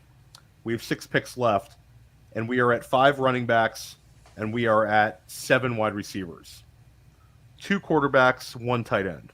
So we're very balanced. Yep. Yeah, I really like the way we've got this thing going. I think there's a bunch of different ways we can go yet. We've got 5 more picks to go. We're going to need 1 kicker, 1 defense, so that means we have 3 more picks to play with. I think we both agree that we want another tight end, and we'd like to get Josh Kelly. And then I'm thinking, if we can pick up one of Justin Ross or Richie James, that would be fantastic. If we can't, then we just we worry about best available player. I will also throw out the fact, Dan, that getting some of these free look guys at the very end of the draft is fun, especially in this format with that potential high scoring game between Kansas City and Detroit. It, it, Um, it, you like kicker wise, we could push and take the Detroit kicker in the 20th round. yep, exactly. And the thing is too with these things, you know, we'll have a waiver period after that first game. So you know, like if we take the Detroit kicker or the Kansas City defense or whatever, um, you know, we have a chance to swap them out, and we don't have to hold them on our roster. You know, so we can still take as many upside shots at the other positions as possible. So that really works out good, and you know, with that free look also, you know, this is the first 3 weeks are going to be all play. Yes. So you know, having that free look and getting some extra points in the lineup definitely can pay off, especially when you're doing the all play because you want to get those wins in there. So I'll say this, Dan. We're 5 picks out. I think that we could take Musgrave over Josh Kelly, I think so. I think there's a chance Josh Kelly comes back to us. And if we lose out on our cuff, I'm not crying a river because I think we have 3 starting running backs between the, you know, our New Orleans combination and Saquon and Austin Eckler. So I think we can roll the dice here. And I think there's also like a number of people that do not believe in the Josh Kelly. They believe it's still more of a competition for this RB2 spot. I lean Josh Kelly, but I mean I can see the argument. It's that none of the guys are like head and shoulders, but I lean Kelly. Yeah, for sure. And the thing is, I mean, if we miss out on Kelly, you know, we can try for Chris Evans or Deion Jackson, who I think are both going to have decent roles. Let's see, and Evan Hall. You know, we could even do a Sean Tucker. You know, so there's quite a few different ways we can go. But yeah, if Luke Musgrave is here, I like him because he's playing basically every snap for Green Bay. Edelman's going to take him. Edelman might take him here just because he's that value too. Maybe. We'll see. But he's very light on running back as well. So he may need to hit running back here again. I will say that the ultimate dice roll in the 17th round, Dan, if we have cuts coming up here, I believe that's Tuesday. So 2 days from now we have cuts. Yes. I think that after cuts happen, you could see, you know, some of these unattached running backs end up somewhere because a couple teams are not going to like their situation. Mm-hmm. They're going to make their cuts and then look to potentially make another move. So I have seen some. Okay, Tank Dell goes off, so I think it's Musgrave. It's a smash pick. Yeah, Musgrave. And now we're done at tight end. We're done at quarterback. We have Darren Waller and Luke Musgrave. That's a nice one. Very nice combination. And I've seen Luke Musgrave go way higher than this in a couple of these leagues. And I'm talking NFFC as well as certainly FFPC. He's steamed up. Yeah, without a doubt. And the nice thing is we catch him before Giglio, who still does not have a single tight end on his roster. You know, so I definitely like taking that option off the table before he gets to pick. Gotta love it. Gotta love it. So we are going to hold our breath here for 5 picks and hopefully get Josh Kelly. If we do not get Josh Kelly, I say we take one of the Indianapolis running backs. Thoughts? Yeah, probably. Chris Evans I took earlier today with Biplap in a slow main. I'm not against Chris Evans as well. Yeah, I like Evans an awful lot because if he does end up getting that Samaje Perine role in Cincinnati, that could be very valuable. But you also have to kind of wonder if that's not going to end up going back to Travion Williams. Well, I don't know. Who was hurt. I don't know. I think that at the end of the day, it's missing, you know, being hurt at this time of the year for a guy that hasn't had a lot of on the field, you know, he's been more of a bench guy. Right. So being off the field, you know, in these valuable training camp weeks hurts these guys. So if Chris Evans, you know, Chris Evans is funny because it's a guy that we've been drafting it, I feel like, for years, Dan. And, you know, 2 years ago we were drafting him. Mm-hmm. And then last year people, you know, had the big arguments between Perine versus Evans. It's because Chris Evans is very talented and you've wanted to see him get an opportunity. So we believe in the talent and now he has the job. I don't see why we would think that he would give the job up. And also we both talked about Mixon earlier. Like Mixon is by far and away the RB1 there, but he's older. Yeah, for sure. He's older and he was very inefficient last year. P. Ryan, every time P. Ryan hit a hole, he would get something with it. Every time Mixon, he was just running into the backs of his linemen all the time. Yeah. It was And hard to watch. once they fall off a cliff, they really fall off a cliff. Yeah, and that's the thing. I had Mixon in several spots last year, and watching him was just painful, just absolutely painful. Especially when you knew you needed, like 18, 20 points, and you'd end up with 12 or 13, and it was only because you got a touchdown that you got even that many points. Painful. I'm just keeping track of this. So you're seeing a tight end run, Team 11 and Team 12. Giglio, for his tight end 1 and his tight end 2, are Gerald Everett and Greg Dulcich. So he got really jammed by the Musgrave and Jake Ferguson picks by us and Chad Schroeder in the 11 hole. Yeah, I think Chad saw same thing we did, that he was going to absolutely... Okay, so Josh Kelly here? I think we do it. I think it's pretty clearly the pick. Yep, I don't mind it at all. Yeah, and I again, we don't always handcuff, but handcuffing in a closed league, I think is fun, Yeah, as long as he is the handcuff. Yeah, when you can get the handcuff in round 17, that's pretty sweet.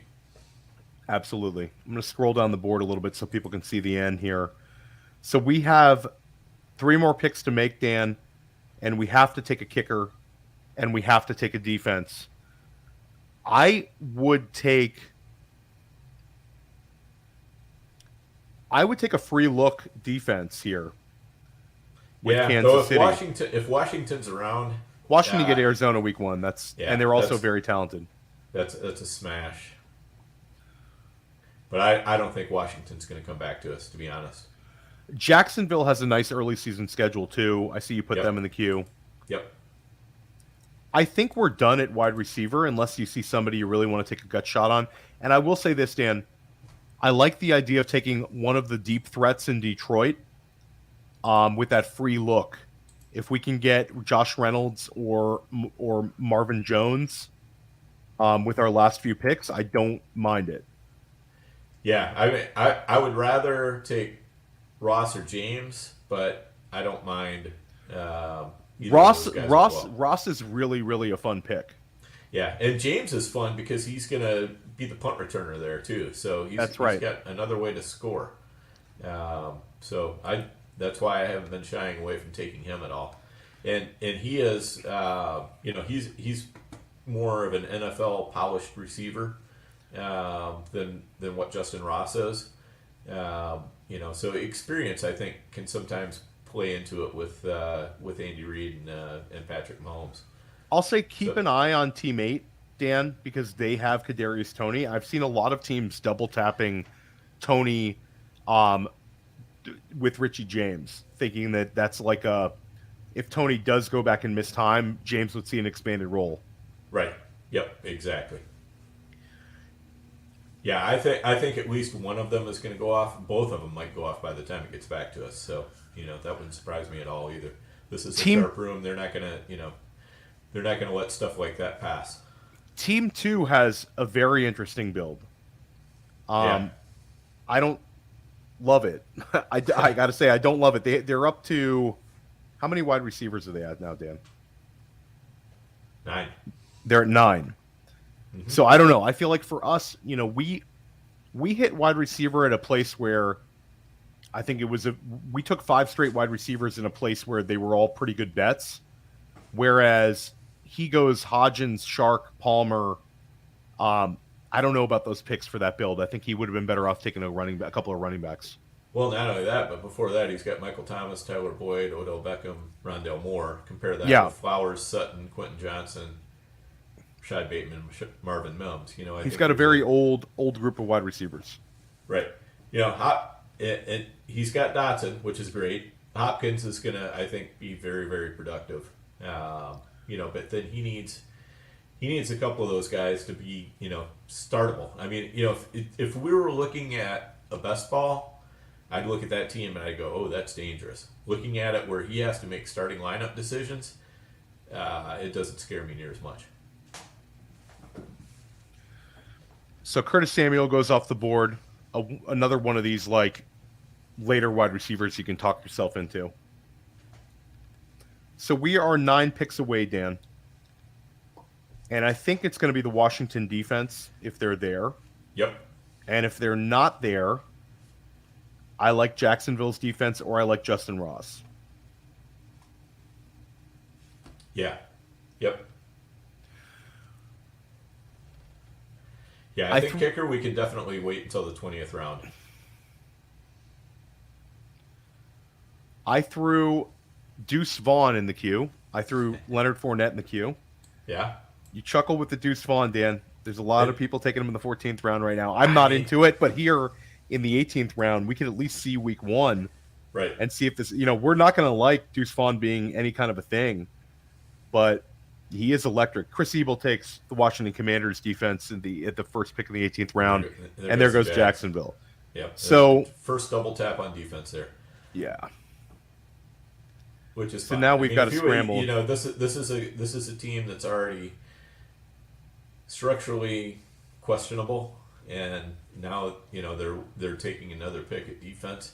I'm totally okay with that. Even though it would have been nice to have the Jaguars, I mean, I think there's a decent chance that either Team 3 or Team 6 would have taken them anyway. Once you take Philadelphia's defense, you're done. The only time you would double tap a defense in an NFFC, and I have seen some people do it, is if one of those two defenses is the free look defense.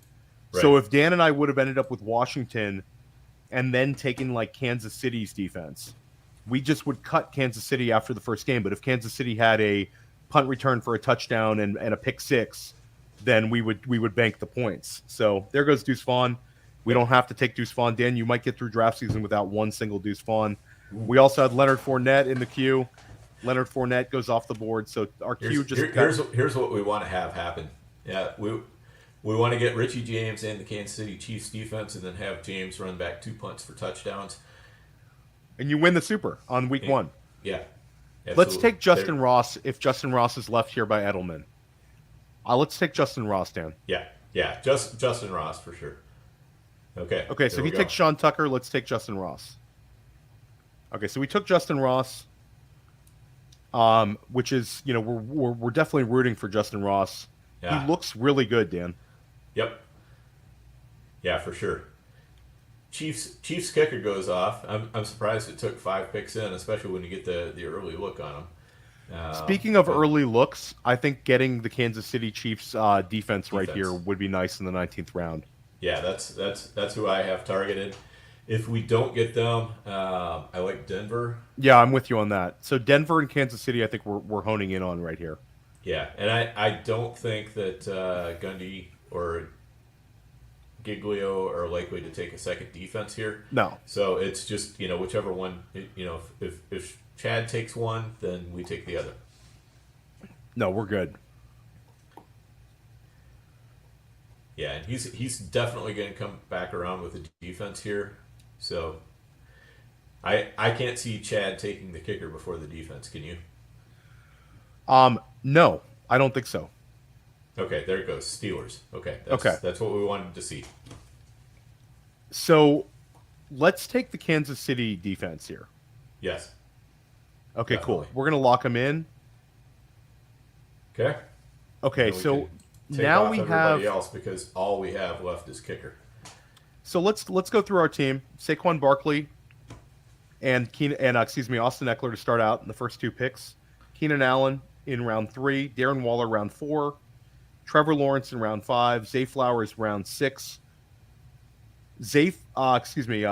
Cortland Sutton, then Quentin Johnston. Then we went back with Rashad Bateman. We took Marvin Mims, Jamal Williams, Kendre Miller, Russell Wilson, Michael Wilson, Zamir White, Luke Musgrave, Josh Kelly, Justin Ross, and the Kansas City Chiefs defense. So, Dan, I like this team. I think this is going to be a tough league, but I think we're right in the mix. Yeah, definitely. Yeah, I like where we're sitting. So do you think we want to go just go ahead and go Detroit kicker here? because I think it's very unlikely that anybody else is going to take him.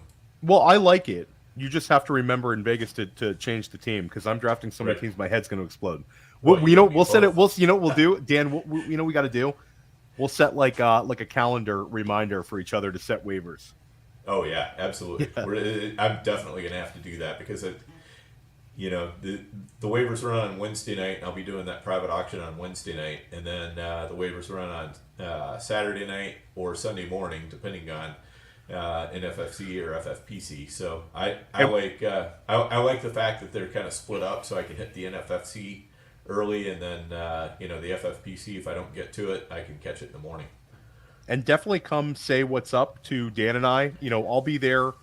Dan will be there along with John Daniel, JD from the Goat District, Andrew Schellenberg from the Goat District. Billy Muzio and I are splitting a bunch of teams. Dan and I are splitting a bunch of teams. Then we also have Mike Shope and Adam Krautwurst from the deep end. So definitely, it's been awesome. We've had a tremendous summer with all of our shows on Player Profiler, but we're drafting. We're in the streets in FFPC and NFFC. So come and say what's up to us. We'd love to talk to you. And I love when people walk up and say you listen to the pod. It's always awesome. We had a lot of Goat District people last summer. There's still a ton of them, and also with First Class Fantasy and now the deep end here. It's going to be a lot of fun, Dan. It's good hanging out with you guys too. And Chris Vaccaro will be around. And Chris Vaccaro is now hosting Fantasy Empire with Nando DeFino right here. So nobody has more high stakes voices than we do at Player Profiler, period. With respect to a lot of these sites, you'll have one or two guys that are drafting in some of these high stakes events, but Player Profiler, we have there's 10 of us that are going to be out in Vegas. And I think a lot of us are threats to win a number of the leagues we're entering too. So I'm stoked, Dan. Yeah, it's going to be a ton of fun for sure. And, there'll be plenty of other guys out there like Biplab Mondo. Yep. Will be out there. David Hubbard should be out there. I'm glad to hear that Chris Vaccaro is going to be out there. I haven't seen him in a while. Yeah, he's doing a Vegas trip. Billy Wazowski from this draft. You'll see Chris Eibel. You'll see Michael Edelman. You'll see Sean Gundy. They're all going to be out there for sure. Yeah, no, for sure. And there's also I have the live NFFC drafts. This podcast will drop definitely before then. But I draft in New York City on Friday night. I'm splitting a team in this same format with Nelson Sousa, Michael Edelman's in that team, in that league. Chris Vaccaro's in that league, a bunch of other great players. Billy Wazowski's in that league. It's a really tough one. And I'm also drafting on my own on a separate team Friday night. Dan, I'm going to hang out at that auction, the really, really good auction beforehand. They have the highest stakes auction on the entire East Coast is going to be this coming Friday. Nice. And then Saturday, I'll draft 3 teams. So the New York City live drafts are very fun as well. But nothing's better than Vegas. Vegas is just an absolute blast. Yeah, absolutely. So that NFFC Super that's drafting in New York, is that the 14-teamer? No, they have that on 12? Saturday. They have that on Saturday. This is just the 12. 12. This is okay. the flagship one. It's a really hard draft to get into, just because people don't leave. And then a couple years ago, our friend Mike Sanda and I were able to get into that league. And then I had Nelson as my partner. And then last year, Chris Ebel, he split a team there with Frank Mamola, but Frank Mamola had an obligation. But that's a really, really hard one. They're going to broadcast that draft on Sirius Satellite Radio. That's a really hard draft. And you also have people, flag plant their guys. You have no idea when people are going to go off the board. It's a tough one. It's a very tough one. All right, Dan, so you're going to do the honors here of our final pick. Yes. If somebody takes Detroit, then we panic. Yeah. Then we'll just have to take another kicker. Yeah. I would throw out, probably, I think the Eagles might be a good one. I mean, it's fine. There's a number of these kickers are fine here. Yeah. I just don't I don't want to take Jacksonville because I don't like having my quarterback and kicker from the same team. Yeah, they do have Brandon McManus this year, who's a pretty fun kicker for them, but I'm fine with that. I agree. That's not the maximum EV to have a kicker and a quarterback. You feel like you're kind of taking points off of one another. Right, exactly. Yeah, if you're getting a lot of touchdowns, you're probably not getting many field goals unless it's just a total blowout, and vice versa. All right, so All right, we're going to take good the deal. Detroit Lions, and now we get a free look. And just to explain the free look, we'll watch the Thursday game, and then we also have the chance to do waivers after. So we can basically use Detroit, and if they don't get us, Dan, we could set like a Mendoza line here, like 10 points, 9 points. Yeah. If they don't get somewhere in that like 9 points, we're gonna risk it, and we're gonna let them loose, and we're gonna pick up somebody else in the game with a high total, maybe chase the Philadelphia Eagles kicker or something like that. And you see Sean Gundy. I don't think he's going to be holding Josh Reynolds for the entire season, Dan. No. I think he's thinking the exact same thing we are. So this was a lot of fun. Dan, I'll give you the final word. Let everybody know where they can find the GOAT District.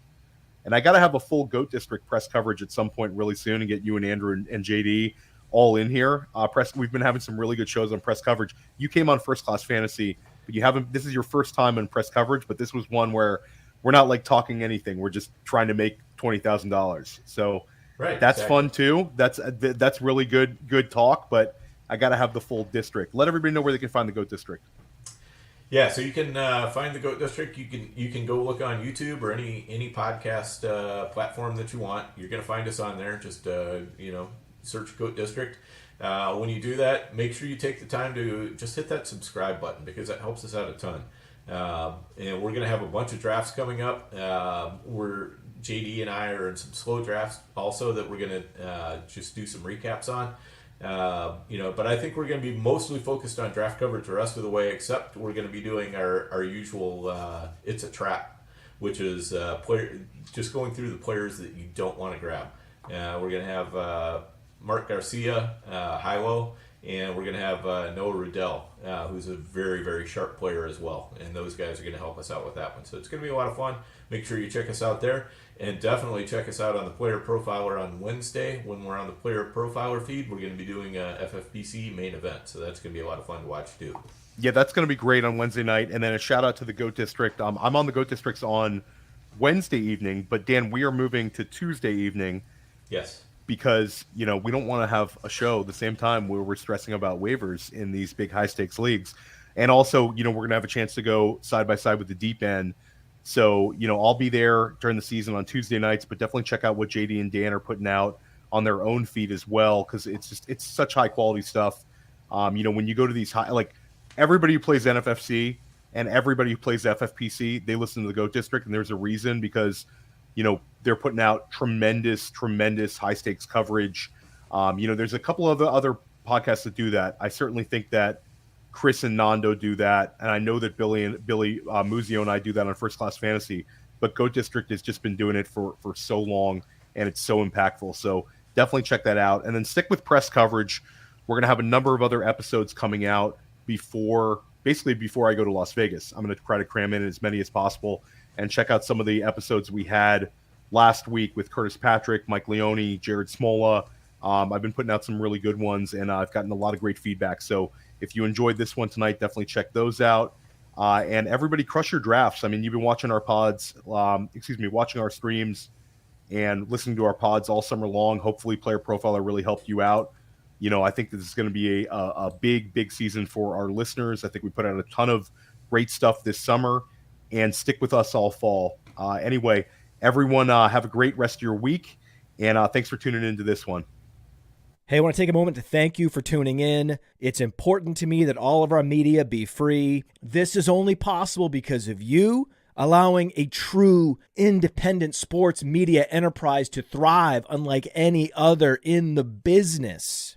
So please subscribe to the All In Package to continue to make all of this possible, to ensure that all of our stats, information, data, content is available to you, especially you, the people that get the site and get the show.